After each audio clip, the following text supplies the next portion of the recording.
Hello everyone, today I'll be showing you how I make banga soup. We are going to need some fresh catfish, palm fruit which is also called banga, some pala fish or dried fish, beletete, banga spice, banga stick, and this is blended onions and peppers. You're going to need some seasoning, crayfish and salt. So you're going to start by washing your palm fruit. You're just going to rinse that gently so that you don't crush it. You're going to pour the water. After pouring the water, you're going to rinse that again just to remove more dirt, and you're going to strain it. Now add your washed palm fruit into a pot and bring that to a boil until it's soft. Just the outer part because there's enough inside you can't cook it through. So when it's soft, you're just going to strain the water and then you're going to pound it. Just pound it gently to crush the outer parts and then your nut should be intact. So we're going to do this for a while and this is how it looks. So next you're going to take it out and transfer it to a bowl.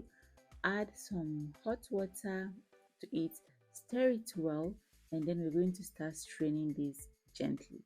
So I did this close to the sink so that I won't make a mess around the kitchen. So I did it in the sink with my bowl and strainer. So after straining it, this is what I got. I added more hot water and then mix it for another round and then strain it very well.